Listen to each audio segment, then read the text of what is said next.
दोस्तों नमस्कार, स्वागत है आपका दीक्षा क्लासेस के यूट्यूब चैनल पर। आज हम फिर से रीजनिंग की दुनिया में चलते हैं और बहुत ही शानदार यूनिट के साथ में चल रहे हैं दोस्तों, घड़ी अर्थात क्लॉक टेस्ट।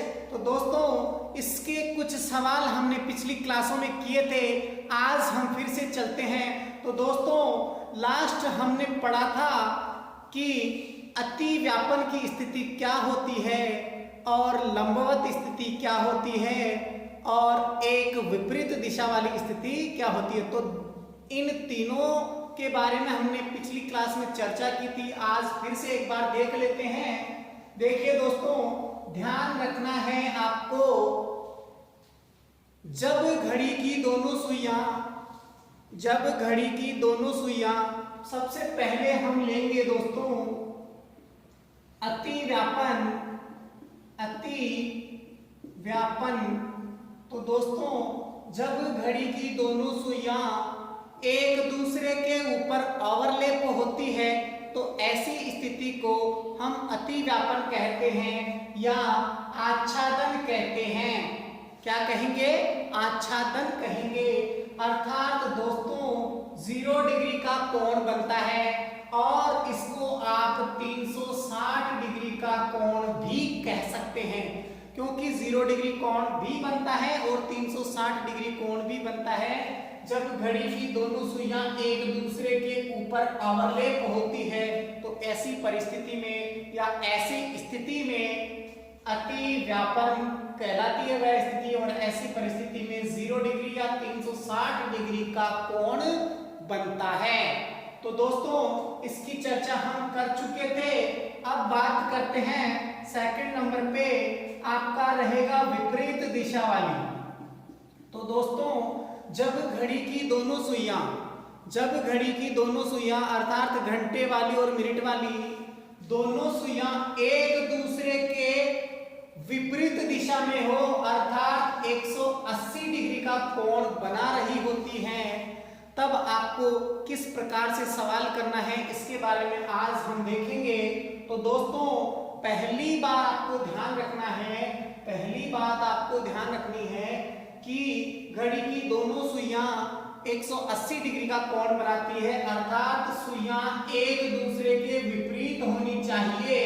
ये पोजीशन होगी तो ये 180 डिग्री का कोण बनाएगी अर्थात ये कोण बनेगा 180 डिग्री का, और इसे हम कहेंगे सरल रेखीय। क्या कहेंगे? सरल रेखीय। तो दोस्तों ऐसी परिस्थिति में आपको ध्यान रखना है कि घड़ी की सुइयां कौन सी, घंटे वाली और मिनट वाली दोनों सुइयां एक घंटे में एक बार विपरीत दिशा में होती है, जबकि 12 घंटे में 11 बार विपरीत दिशा में होती है। अर्थात आपको ज्ञात होना चाहिए, मालूम होना चाहिए कि घड़ी की दोनों सुइयां विपरीत दिशा में एक घंटे में एक बार विपरीत होती हैं, एक घंटे में एक बार विपरीत होती हैं, जबकि 12 घंटे में 11 बार विपरीत होंगी। तो दोस्तों ये एक जो गायब हुआ है वो कहां हुआ है? तो दोस्तों ध्यान रखना है, ये 5 बजे से लेकर के 5 बजे से 7 बजे के बीच में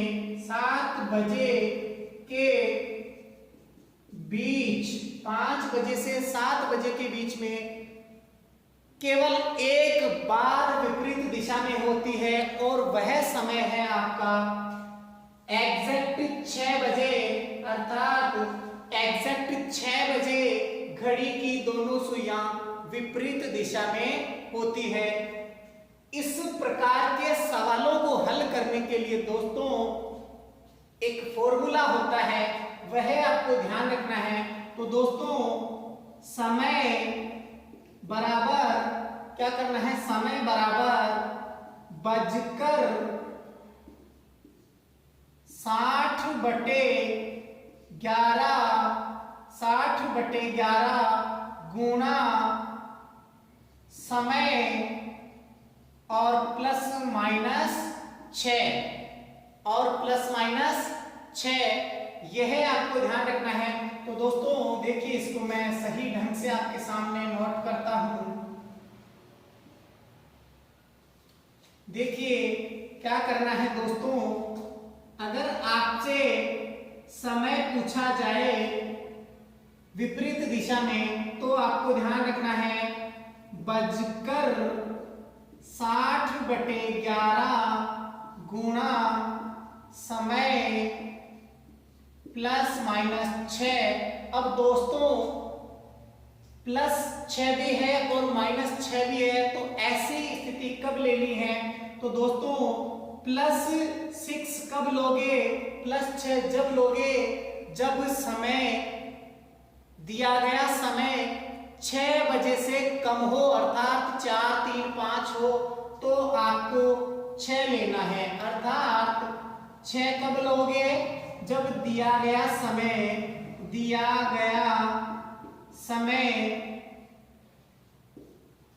6 से कम हो, और -6 कब लेना है दोस्तों? दिया गया समय, क्या याद करना है? दिया गया समय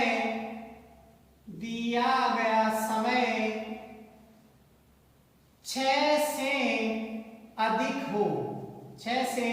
अधिक हो, तो आपको ये सवाल इस प्रकार से करने होंगे दोस्तों। तो आपका एक बेसिक फॉर्मूला जो है वो यह अप्लाई करना होगा। ठीक है दोस्तों, आप इसका स्क्रीनशॉट ले सकते हैं एंड देन फिर देखिए दोस्तों क्या करेंगे हम। ले लिया आपने स्क्रीनशॉट। अब देखिए दोस्तों, अगला प्रकार जो क्वेश्चंस का, वो किस प्रकार के क्वेश्चन आपसे पूछे जा सकते हैं, इसके बारे में हम चर्चा करेंगे। तो दोस्तों देखिए, अब आपका आता है तीसरे नंबर पे दोस्तों लंबवत वाली पोजीशन। तो दोस्तों लंबवत अर्थात घड़ी की दोनों सुइयां एक दूसरे के बीच में अगर 90 डिग्री का कोण बनाती है तो वह कितना 90 डिग्री का कोण बनाती है तो वह समकोण कहलाती है, अर्थात लंबवत कहलाती है। तो दोस्तों इसको आप लंबवत कह सकते हैं, समकोण कह सकते हैं या 90 डिग्री का कोण कह सकते हैं। तो दोस्तों ध्यान रखना है, जब घड़ी की दोनों सुइयां 90 डिग्री का कोण बनाती है तो वह स्थिति लंबवत कहलाती है।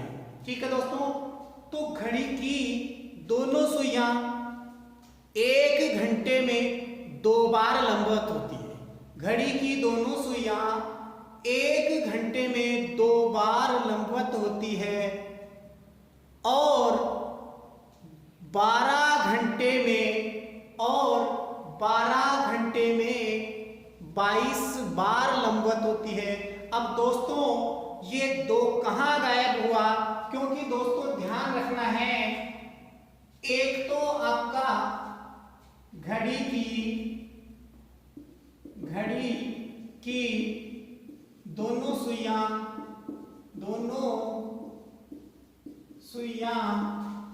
1 घंटे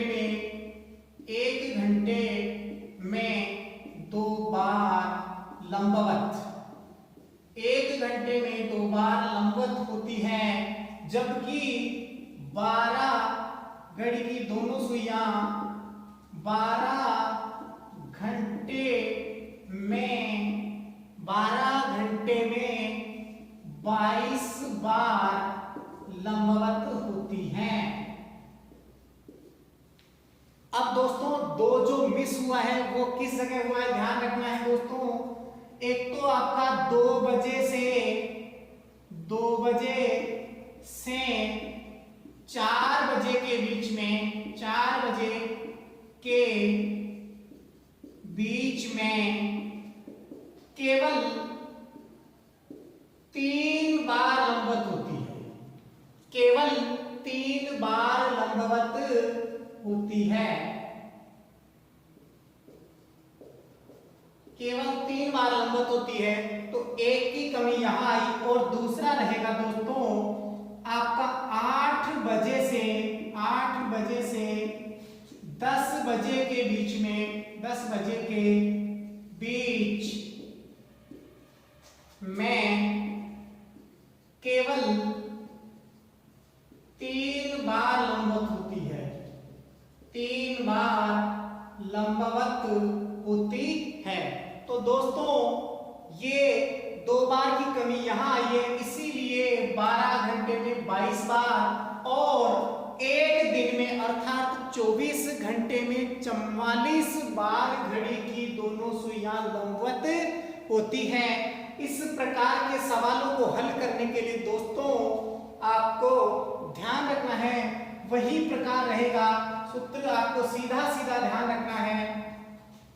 समय निकालना है, समय बराबर बजकर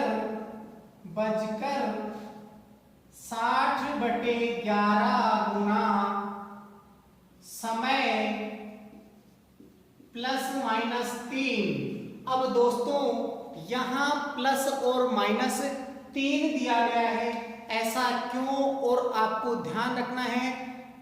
यहां जो आंसर आएगा वो 2 आंसर आएंगे, +3 लेकर के भी सवालों को हल करेंगे और -3 लेकर के भी सवालों को हल करना होगा।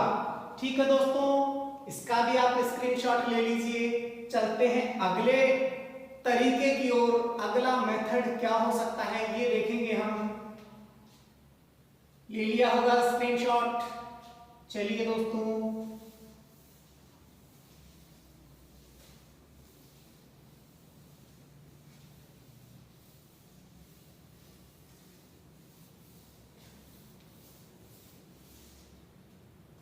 देखिए दोस्तों, अगला सवाल आपसे एग्जाम में कई बार पूछा जाता है और पूछा जाएगा कि घड़ी की सुइयां आपस में इंटरचेंज हो जाती है, अर्थात अदल बदल हो जाती है। जैसे आपने सुबह स्कूल जाते समय देखा कि घंटे वाली सुई 9 पर थी और मिनट वाली 10 पर थी। जब आप वापस स्कूल से आते हैं तब आपको घंटे वाली सुई तो 10 पे मिलती है और मिनट वाली सुई 9 पे मिलती है, अर्थात अदला बदली हो जाती है।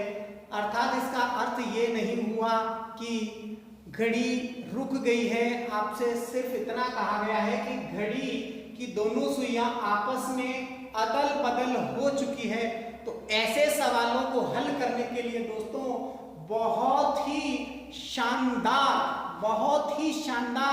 तरीके से मैं आपको बता रहा हूं। एक सूत्र ध्यान रखना है, यहां भी आपको समय निकालना है। तो यहां ध्यान रखना है दोस्तों, पूछा जा सकता है जाने का समय अर्थात स्कूल जाने का समय। तो आपको ध्यान रखना है दोस्तों 60/13 गुणा यहां आपको ध्यान रखना है जाने का समय जब पूछा जाता है तो यहां आपको लिखना होगा लौटने के बाद वाला समय, ये आपका फॉर्मूला रहेगा दोस्तों। तो एक तो जाने का समय जब पूछा जाए और एक रहेगा लौटने का समय। आपसे अगर पूछ लिया जाए लौटने का समय अर्थात स्कूल से आप कितने बजे लौटे थे, तो यहां आपको 60/13 इंटू जाने का बाद वाला समय, तो दोस्तों इससे संबंधित सवालों को अब हम अगली क्लास में करेंगे।